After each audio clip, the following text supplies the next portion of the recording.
Story 1. I realized nothing is ever going to get better in my lifetime. Healthcare, education, infrastructure, living wages, not happening. This realization doesn't mean I've given up. I don't have kids, and I support paying for education. I'm in good health and can still say our healthcare system is predatory. I can have a great job and recognize the income gap is destroying the country.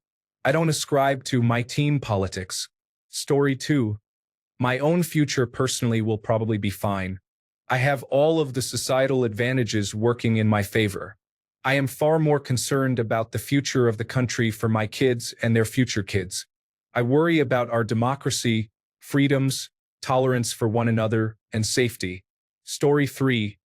President Musk is trying to put me out of a job, so not great. Part of me feels like I should be proactively looking for a new job, but also, I like what I do in the company I work for, and abandoning it prematurely feels like letting them win. Story 4. This is an incredibly risky moment in the United States. The party that controls the executive and legislative branches has drifted far from its core values and is moving toward hardline authoritarian tendencies. The opposition is truly ineffective. Economically, it seems clear that the middle and working classes will suffer the most in the near and possibly longer term. We have fewer allies who hold our earlier values and have already faced a great deal of anti-American sentiment over the past 3 decades. We risk becoming a pariah, and that is bad for every American citizen at home and abroad. Story 5. Fine about my and my family's future. I am very financially well off. I really feel bad about most other people's future.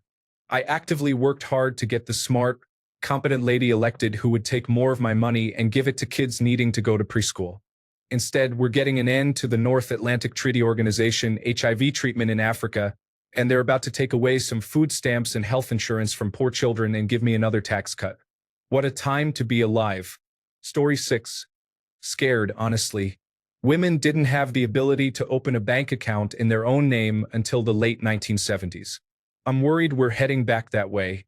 I absolutely do not trust any of the men in my family to have any sort of power over me. They are also incredibly financially irresponsible. I just wanted a peaceful life working and going home to my own place. Now even that seems like too much to ask. Story 7.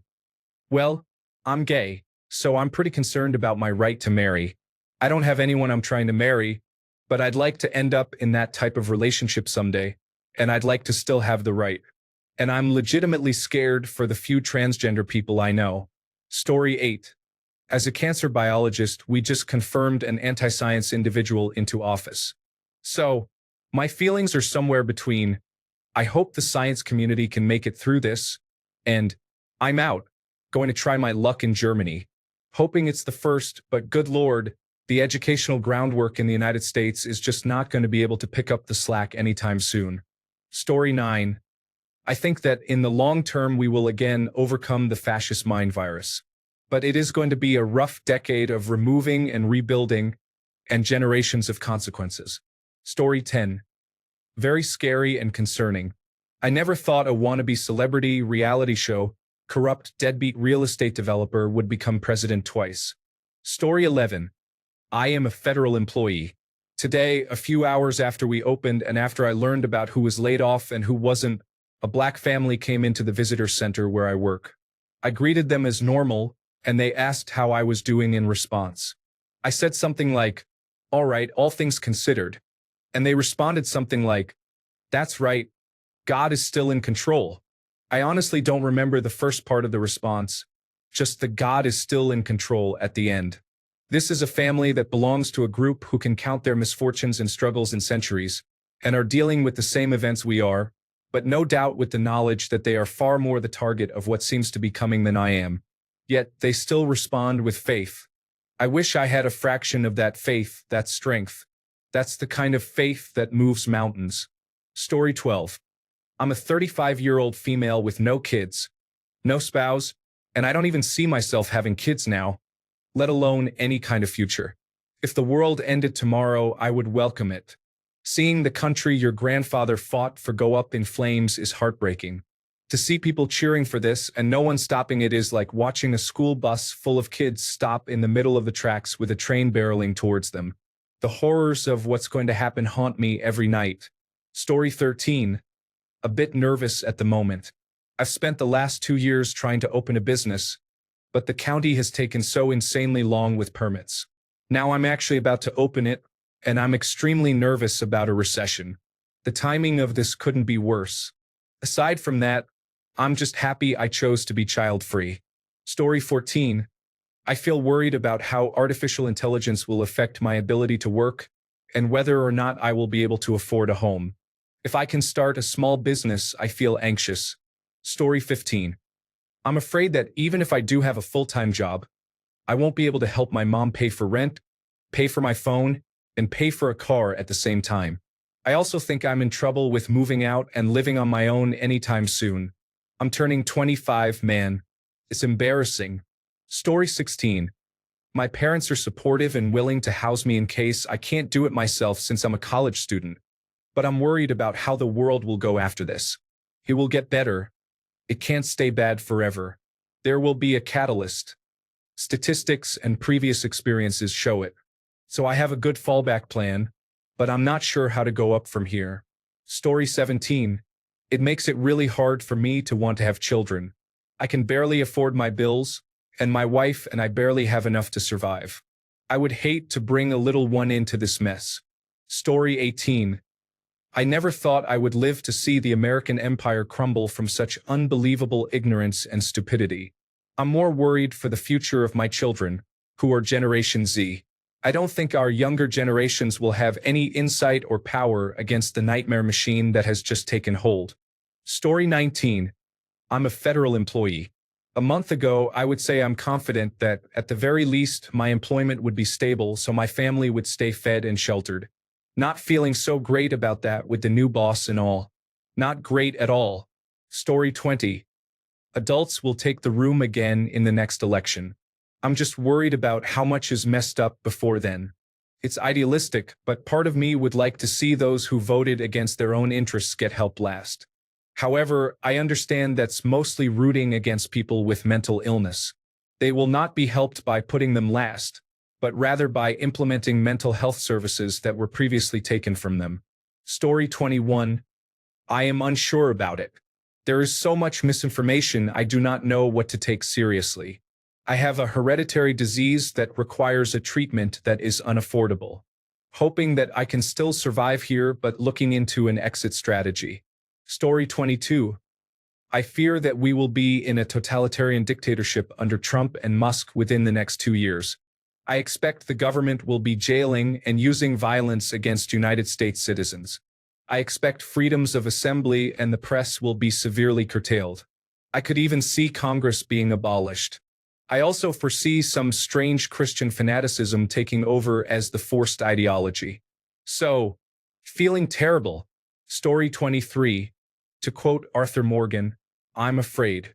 The Trump account on his imitation of Twitter saying he who saves his country does not violate laws, and such, has me on edge thinking that he and everyone in his circle are going to do something within the next week under the guise of saving the country. Story 24. I really don't want to live, to be honest. I'm not going to kill myself, but conservatives do not want me to live in a way that would make me happy and fulfilled. They're doing everything they can to make living unbearable for anyone who isn't like them. Story 25. I'm 84 and am now working hard to stay alive another 4 years, so I can see the end of the situation. It's just shameful. I just can't imagine that, after all these years, I would face the end of my life with this kind of absolute horror happening in my country. Story 26. We're in trouble, we're all in trouble. And for some reason, the ones who are taking advantage of us want us to be grateful for the pleasure of having the illusion of freedom imposed on us. Story 27. I feel like we are on the brink of dictatorship, and a lot of people are just expecting someone to step in and stop it, but I do not think there is anyone left who will do that.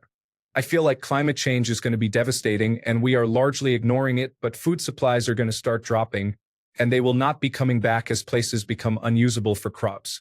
And I feel like I used to be worried about my retirement, But now I think there is zero possibility of it, so I am just planning for how best to ride out the localized apocalypse. Other than that, I have lost some weight. So that is good. Story 28. It's a coin flip between whether the world will accept United States refugees or I will have a very short life expectancy soon. The country as a whole will become the most powerful dictatorship on the planet before 2026, and if I'm not able to leave, I will be killed in a camp. I'm tired, exhausted, and homeless. I did my part, served in the Navy, and surprise, it turns out Americans hate me and my kind anyway. All it took was for Nazis to become the new celebrity fad, and the whole nation capitulated to their new oligarch with a standing ovation. Story 29. I'm honestly pretty alarmed.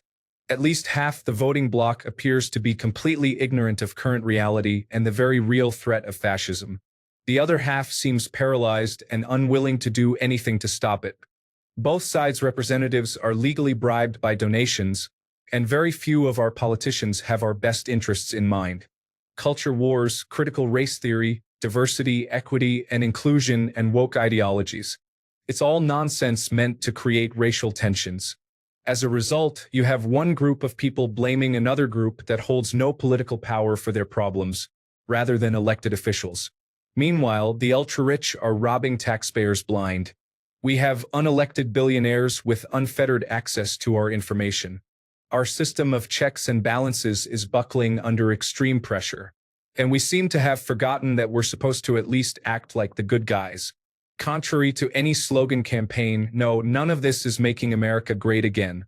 Somehow, both sides keep confirming wildly unqualified candidates to very important positions. Like our defense secretary telling our allies not to look to us for leadership, and our president who keeps saying outlandish things like let's take Greenland, let's do ethnic cleansing in Gaza, or hey, Canada, become the 51st state. No, you're not owning the liberals. You live in this country with us. And while all of this egregious nonsense is happening, China just watches calmly. And for every relationship we sour, they come to pick up the pieces. Americans need to wake up. Story 30. I am not worried about my financial future as much as I am worried about spending what little of my youth I have left rotting away in an office. I need to find a remote job as soon as possible. The office is soul-sucking. Story 31. Pretty good. My kids are doing great. My wife is about to get her certified public accountant. I have a few more years until I can retire with my pension.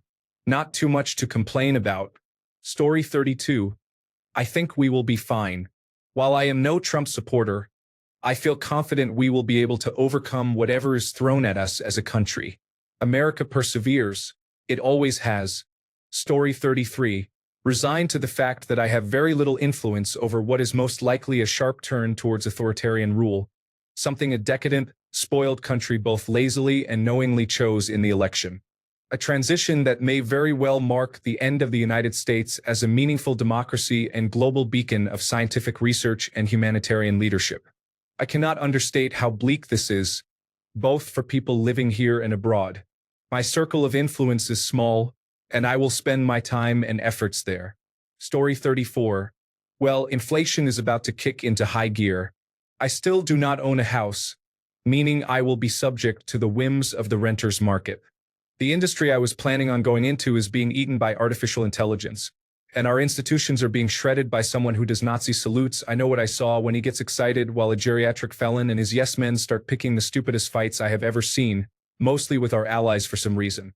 Oh yeah, then there is the environmental crisis, which is about to get so much worse once they get around to the Environmental Protection Agency if they have not already.